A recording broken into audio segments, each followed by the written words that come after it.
is HB number 922, deals with election commissioners. This makes that a nonpartisan office. This is something that the election commissioners have asked for. If you look at that's what the first part of the bill does. The second part addresses staggering the terms of the elections commissioners. That's a very brief explanation of the bill. I'm happy to take any questions. Again, it's HB 922, and that's the House language on the bill. Any questions? Yes. Are they term limited? I don't believe they are term limited. No. So why would that be why would we stagger the terms? I believe it was to allow them to just run based on which district they're from.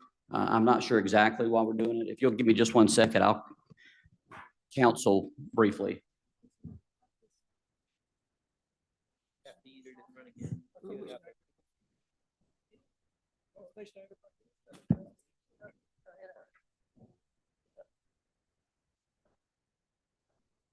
I got you some juice there. Okay, Senator Chazanal, what I've been informed is that they're currently staggered. So what this does is it just adds that they will run during presidential years and then the other federal election year, as opposed to presidential years and our state election years. Any other questions? Do I have a motion? Sufficient do pass committee sub. Motion is, well, this would just be, there is no committee sub on this one. Yes, I think that's a mistake. We didn't, we're just going to adopt the HB 922 as is from the House, no committee sub.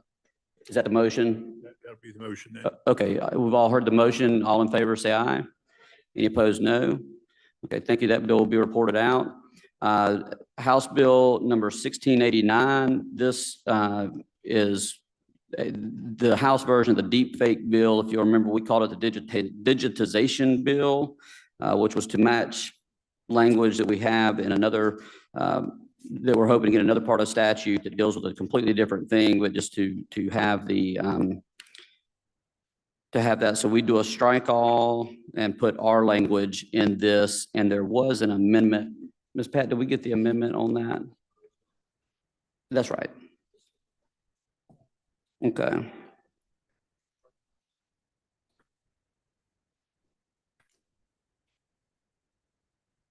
Okay. Did we? Okay, so the amendment that we wanted is already in the strike all. So let me just tell you what else we did on the language where we provide exceptions. We took out a little bit of language to make sure that we were protecting radio and television broadcasting. We also took out, we made this a knowledge intent. We took out the language we had in our bill that said reasonably should know that it's a deep fake or that it's a digitization. So we just have to have, you have to have direct knowledge that you're doing it. And that's important because if someone is sharing these, it's really tough to tell what is a digitization. So we may update that later, but for now I wanted to leave it as a knowledge requirement that the person must know. So that's our strike all language plus that small amendment. Are there any questions? Seeing none, is there a motion? Title sufficient do pass strike all. Okay, motion is title sufficient do pass strike all. All in favor, please say aye. Any opposed? Okay, thank you. That passes and the bill will be reported out. HB number 1121 is a bill that we have from the House. It's a very simple bill. The language is stricken. It's just clarifying when a state officer can be sworn in. We just say that it's it's the Tuesday next after the first day of the legislative session, and it just clarifies that language some. Same for all state officers on that. That's a brief explanation. I'm happy to entertain any questions. Yes, Senator Blunt. I believe the current law for statewide elected officials who isn't the governor is they are sworn in on Thursday. And so what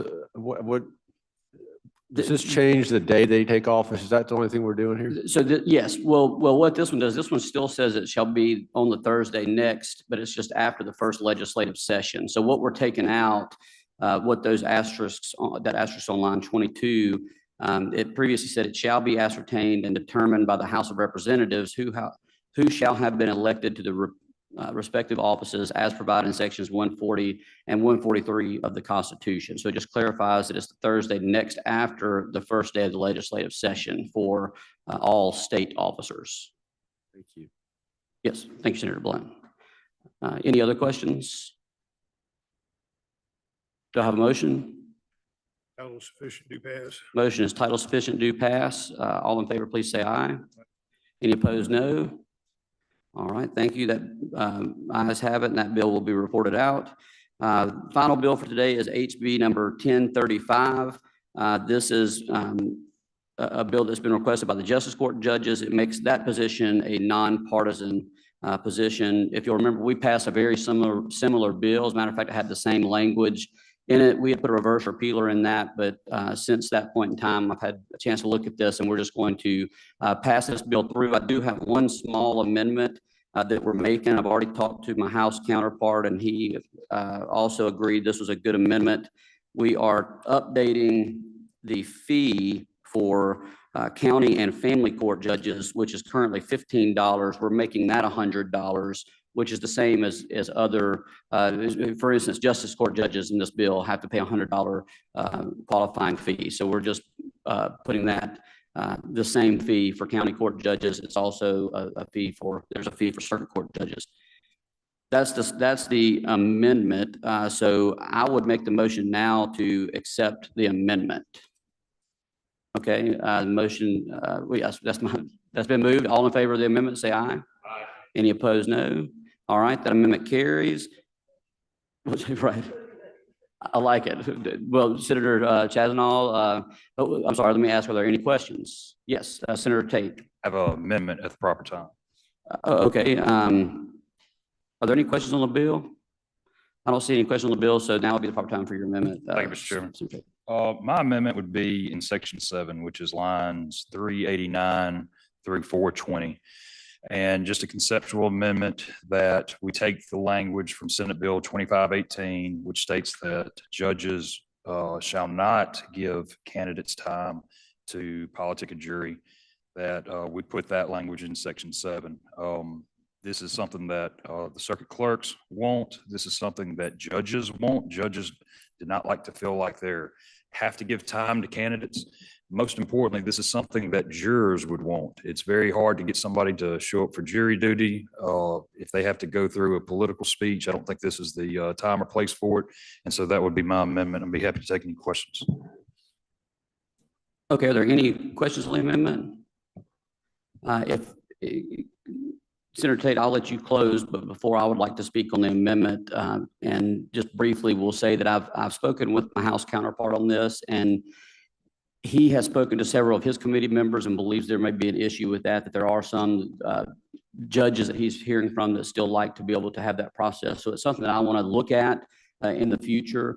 But for now, I wanted to pass a clean bill, making sure that we get the purpose and intent of this bill, making justice court judges nonpartisan. I wanted to get that through, but we have had those discussions, and I've had those discussions with you, and I'm glad to do that in the future as well. But for now, I do oppose the amendment, but I will allow you to speak to close on the amendment if you would like.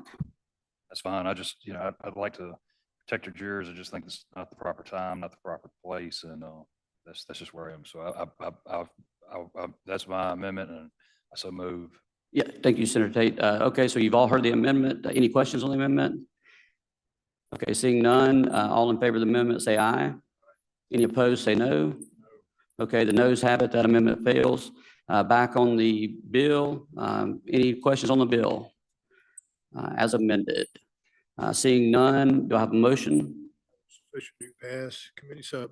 The motion is title sufficient, do pass, committee sub. All in favor, say aye. Any opposed, say no. Okay, the ayes have it. Oh, sorry, the ayes have it. That bill will be reported out. Do I have a final motion? Rise and report. Everybody have a great weekend. Thank you.